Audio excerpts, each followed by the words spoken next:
मत्स्य विश्वविद्यालय के स्नातक तृतीय वर्ष के छात्रों का आज इस ई कंटेंट्स में स्वागत है।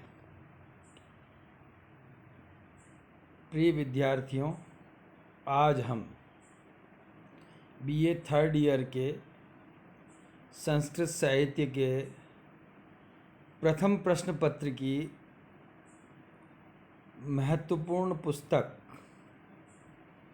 श्रीमद् भगवद गीता के द्वितीय अध्याय के श्लोक संख्या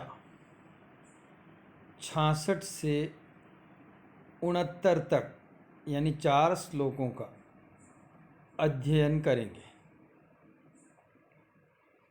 इस व्याख्यान को ध्यान से सुनें और इस अंत में दिए गए गृह कार्य को अवश्य करें, जिससे कि परीक्षा के लिए अभ्यास किया जा सके।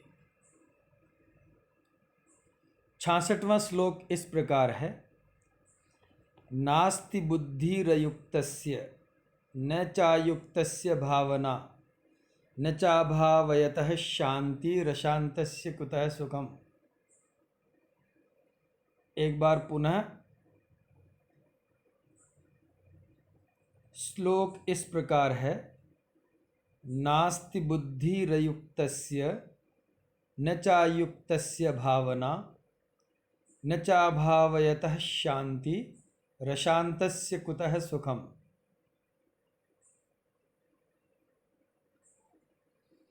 इस पद्य में 15 पद है। इन 15 पदों को पद विभाजन के द्वारा ज्ञात किया जा सकता है।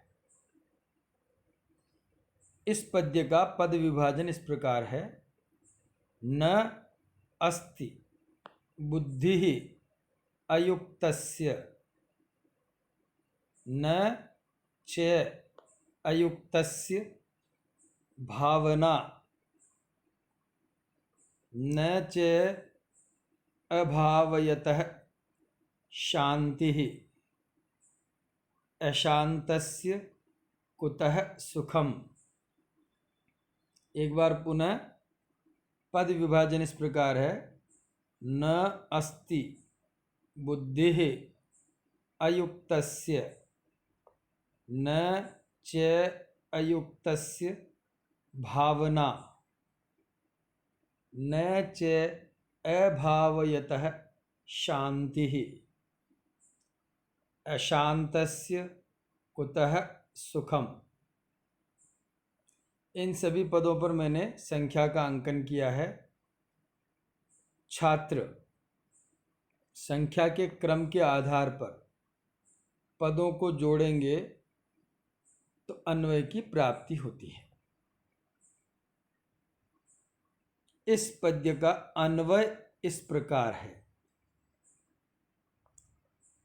अयुक्तस्य बुद्धि न अस्ति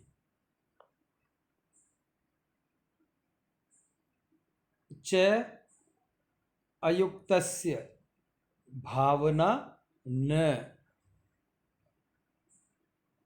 च अभावयतः शांति अशांतस्य सुखम कुतः। एक बार पुनः अन्वय इस प्रकार है। अयुक्तस्य बुद्धि न अस्ति च अयुक्तस्य भावना न च न अभावयतः शांति और अशांतस्य सुखम कुतः। ये इसका अन्वय हुआ। अन्वय के बाद अब इसका अर्थ इस प्रकार है। अयुक्तस्य, इसके विपरीत अयुक्त से मतलब असमाहित चित्त, यानी जिसका चित्त एकाग्र नहीं है, परमात्म भाव में लगा हुआ नहीं है, उसके हृदय में बुद्धि यानी आत्म विषयक बुद्धि न अस्ति नहीं होती है। अर्थात जिसका चित्त स्थिर नहीं है उसके हृदय में आत्म विषयक बुद्धि नहीं होती है। च और अयुक्तस्य, उस अयुक्त यानी जिसका चित्त जो है कहीं लगा हुआ नहीं है, एकाग्र नहीं है, उस व्यक्ति के हृदय में भावना न, आत्म विषयक भावना भी नहीं होती है, आत्मज्ञान विषयक भावना नहीं होती है। और च और अभावयतः न शांति, और भावना रहित व्यक्ति को शांति नहीं प्राप्त होती। और अशांतस्य सुखम कुतः, और शांति रहित व्यक्ति को सुख कहाँ से मिल सकता है। एक बार पुनः अर्थ है कि अयुक्तस्य बुद्धि नास्ति। अयुक्तस्य यानी जो परमात्म भाव में नहीं लगा हुआ है, आत्म विषयक भाव में नहीं लगा हुआ है, ऐसे असमाहित यानी जिसको एकाग्र चित्त नहीं है, उस व्यक्ति की बुद्धि आत्म विषयक बुद्धि नहीं होती है। और जब आत्म विषयक बुद्धि नहीं होगी या असमाहित चित्त व्यक्ति है तो उसमें भावना भी नहीं होती है, आत्म प्राप्ति विषयक भावना उसमें नहीं होती है। और जिसमें भावना नहीं होती है उस व्यक्ति को शांति भी नहीं होती, और अशांति व्यक्ति को सुख कहाँ से मिल सकता, यानी उसको सुख नहीं मिल सकता। इसकी व्याख्या इस प्रकार है। भगवान श्री कृष्ण का कथन है कि असंयत अर्थात कर्म योग या समत्व योग से रहित व्यक्ति में निश्चयात्मिका बुद्धि नहीं होती है, तथा बुद्धि रहित व्यक्ति आत्म प्राप्ति की भावना से हीन होता है, तथा भावना रहित व्यक्ति अशांत रहता है, तथा शांति रहित व्यक्ति को किसी भी प्रकार का सुख प्राप्त नहीं होता है। एक बार पुनः व्याख्या इस प्रकार है।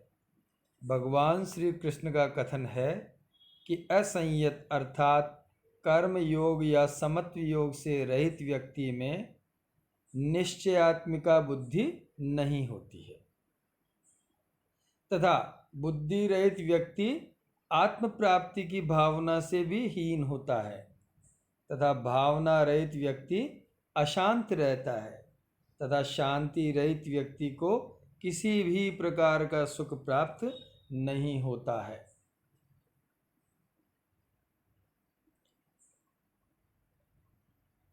अब टिप्पणियां इस प्रकार है।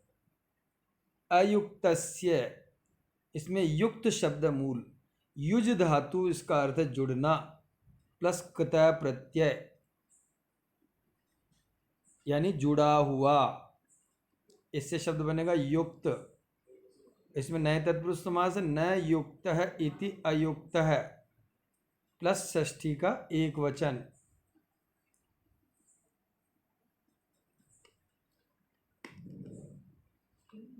भावना भू धातु इणिच प्रत्यय ल्युट प्रत्यय।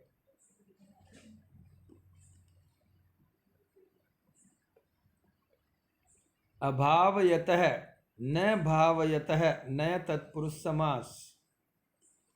अशांतस्य न शांतस्य नय तत्पुरुष समास। कुतः किम शब्द है और तसिल प्रत्यय पंचमी के अर्थ में। अब 67वां श्लोक इस प्रकार है। इंद्रियाणाम हि चरताम यन्मनोनुविधीयते तदस्य हरति प्रज्ञाम वायुर्नावमिवाम्भसि। एक बार पुनः श्लोक का वाचन कर रहा हूँ, ध्यान से सुने। इंद्रियाणाम हि चरताम यन्मनोनुविधीयते तदस्य हरति प्रज्ञाम वायुर्नावमिवाम्भसि। इस पद्य में 14 पद हैं। जिनको कि पद विभाजन के द्वारा ज्ञात किया जा सकता है। तो सर्वप्रथम इस पद्य का पद विभाजन यानी संधि विच्छेद इस प्रकार है। इंद्रियाणाम ही चरताम यत मनः अनुविधीयते तत् अस्य हरति प्रज्ञां वायुः नावम इव अंभसी। एक बार पुनः संधि विच्छेद इस प्रकार है। इंद्रियाणाम हि चरताम यत मनः अनुविधीयते तत् अस्य हरति प्रज्ञां वायुः नावम इव अंभसी।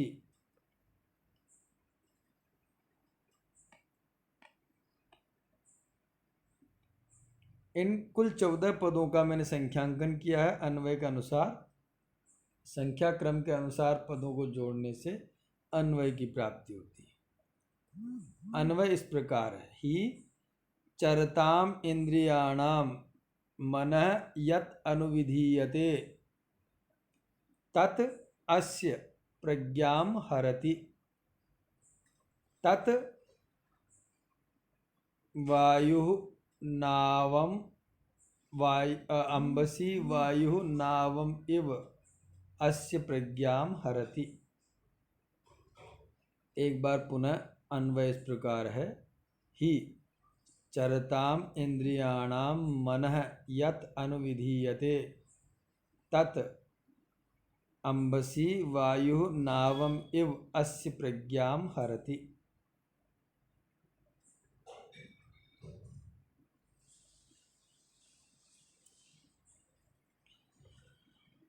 इसका अर्थ इस प्रकार है।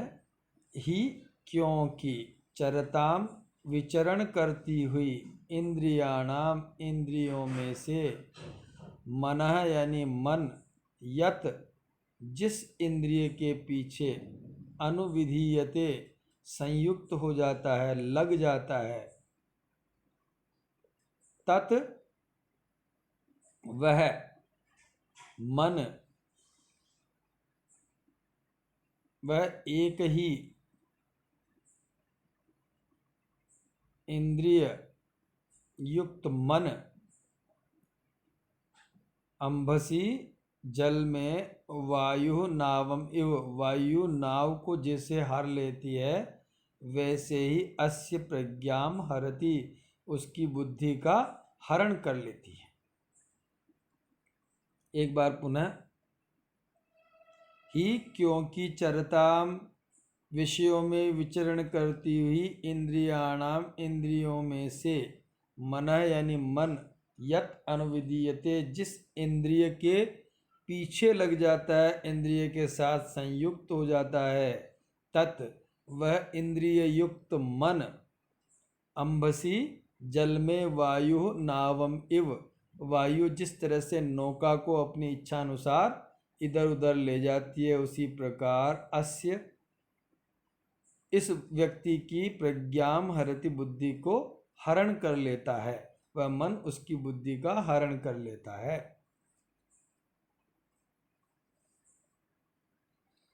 व्याख्या इस प्रकार होगी। भगवान श्री कृष्ण का कथन है कि जिस प्रकार जल में वायु नौका को गंतव्य मार्ग से हटाकर उल्टे मार्ग पर ले जाता है उसी प्रकार यह मन आत्म विषयक बुद्धि को हर लेता है और विषय रत कर देता है। विषय रत किसके माध्यम से करता है? किसी भी एक इंद्रिय के माध्यम से। यानी एक इंद्रिय के साथ वह मन लग जाता है तो वह आत्म विषयक बुद्धि को उस विषय से पृथक कर देता है, वो अपने लक्ष्य से दूर हटा ले जाता है। विषयों को इंद्रियों के विभाग पूर्वक ग्रहण करने में लगा हुआ मन साधक की आत्म अनात्म संबंधी विवेक ज्ञान से उत्पन्न बुद्धि को हर लेता है। इसका यह अभिप्राय है।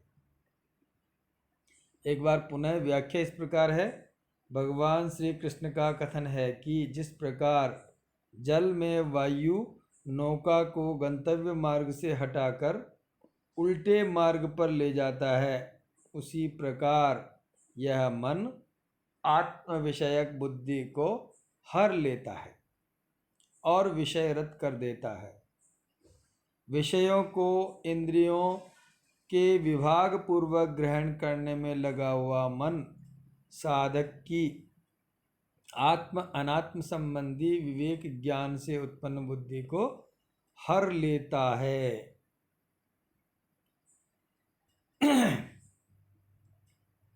टिप्पणियां इस प्रकार है। चरताम, चर धातु विचरण करना, क्षत्रिय प्रत्यय से चरत शब्द बनेगा, प्लस षष्ठी के बहुवचन में चरताम ऐसा बनेगा। विधीयते, वि उपसर्ग, धा धातु धारणे, यक प्रत्यय, लट लकार प्रथम पुरुष एक वचन। हरति, ह्री धातु हरण करना, लट लकार प्रथम पुरुष एक वचन। प्रज्ञाम, प्र उपसर्ग, ज्ञा धातु क प्रत्यय और टाप प्रत्यय, स्त्रीलिंग में टाप प्रत्यय से प्रज्ञा शब्द बनेगा।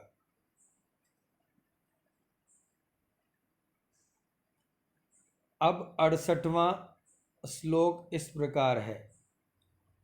तस्माद् यस्य महाबाहो निगृहीतानि सर्वशः इंद्रियाणि इंद्रियार्थेभ्यस्तस्य प्रज्ञा प्रतिष्ठिता। एक बार पुनः